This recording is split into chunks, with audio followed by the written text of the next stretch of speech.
I think it always matters more when the person that's giving it to you actually lived it. You know, the thing that I get razzed for the most on the internet happens to be the thing I'm single most proud of, which is I entered my family business, right? And so like a lot of people, when I put out content, will say, well, why do you listen to him? Like his family put him on. I went into my family business, which was a $3 million, but it's even better. And do you know, I'm not even sure if you know this. I've only started talking about it for the last 6 months and you've been too busy for me. So let me say this. It's easy for me to give advice to people to be patient because my true life story was at 22 years old, I went into my family business. I took my family business from a $3 to a $60 million business. I owned 0% of that business. I never got paid over $100,000 because it was a family, immigrant, old school business. And when I left at 34 and started VaynerMedia, the reason we were so humble and started in Buddy Media's fucking conference room, you would think somebody who built a $60 million business, I left that business at 34 years old, had no money and no equity to my name because the business was completely owned by my dad because I'm part of an immigrant family business and you go in and you build it for your family. And a lot of them end up, the dad leaves and you take it. I had a different path. So here I am at 34 for all you 20-year-olds, 0 to my name, right?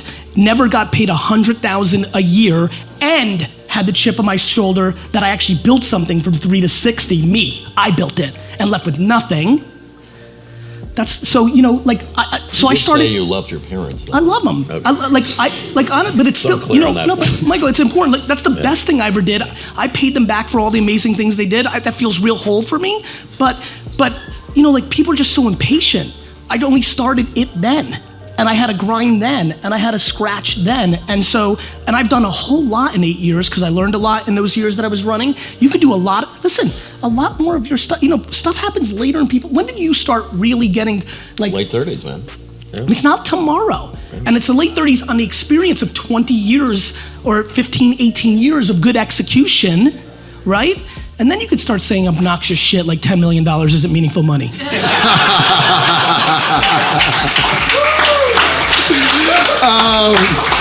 All right, 2 questions. I'm getting to shut it down. Carlos, go ahead.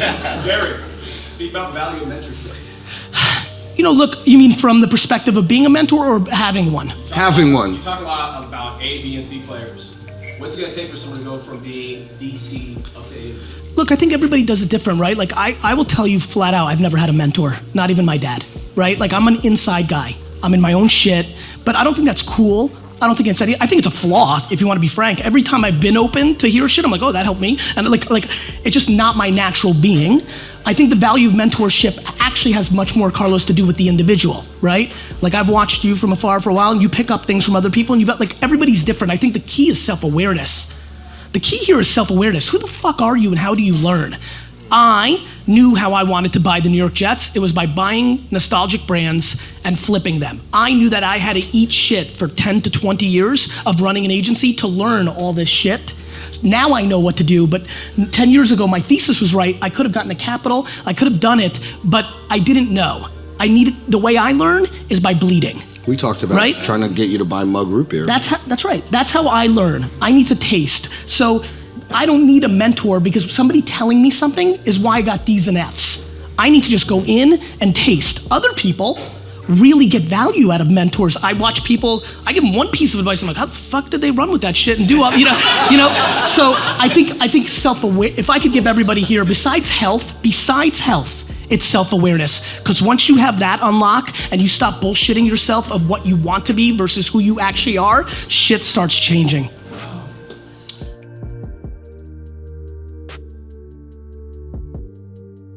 Miracles happen to everybody. You just need to be prepared to accept it. Yeah, I think luck is an interesting one for me. I have a little bit of a different take. I'm curious in the context that it comes out of somebody's mouth.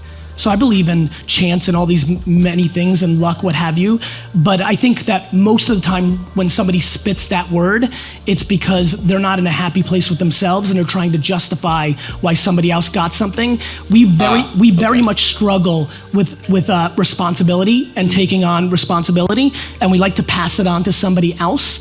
And we're trying to justify why we're not winning, and we like to throw that word's being thrown around by a bunch of fucking losers to try to make themselves feel better. Right. When I misunderstood you in the beginning, when I think you and I would both describe ourselves as lucky. Sure. Right? But when you assign that to somebody else, like he was successful because he got lucky, that is what losers do say, right? Judgment's a real mistake. It's a real mistake, and we're all doing it at scale right now, and it's really a mistake. You're deploying it. Like, I think, it's back to that mentor question. I really am trying to figure out how to allow people to start really thinking just as much as possible inside their own frame, because envy and judgment, it just putting any energy, I only want all of you to win. There's so much abundance of victory. He wants a couple of points of each. No, I want zero. What I actually want is to figure out if I'm better than you on merit. Like, I want all of you to win. I want to win more than all of you. I genuinely think I will. I mean it. But if I don't, 10 to 30 million. But if I don't, I'm pumped. Right. I'm like, you fucking earned it. You won. How do you guys reconcile sort of work-life balance? I mean, obviously being extremely busy, but you spoke a lot about family and that sort of thing. From my standpoint, I think it's insane to pander to the current state of political correctness around parenting, because it evolves every 10 to 15 years based on our overreaction one way or the other. I think we beat ourselves up too much. I handle it super well. I know what my intent is. I fucking love my children, but I can't love anybody if I don't love my life. And so I'm willing to be selfish, to be selfless. I'm also the byproduct. It's very individual. I could never think to give somebody advice on raising their kids or running their family. No, but none of us know what's going on in somebody else's fucking home. You don't know how well it's working for me. You don't know how my wife and I were brought up, why that works for us, because we're used to it and it's our conditioning. You don't know that. So cool, you want to tell me, because you feel good about yourself coming home at 5, but meanwhile you're on your phone the whole time? The judgment of other people's parenting is asinine. I handle it super fucking easy. I think there's a bunch of B and C and D and E, F players who think they're entrepreneurs and all-time entrepreneurs because it's cool. We put it on a pedestal. I think people raising a bunch of capital and burning cash have no idea what the fuck they're doing, aren't building actual businesses, are building on top of platforms that have all the leverage, they have none. Yeah, exactly. And I'm just not into it, and I can't wait for shit to hit the fan and carnage and blood, because, and I mean it, here's why. Because in the game of business, merit should prevail. You shouldn't win if you suck. So everybody who's rolling around everybody who's rolling around with a T-shirt of their startup and think they're special and are really pumped about I raised, guys, listen to the conversations. Yeah, I know. Every conversation's I raised.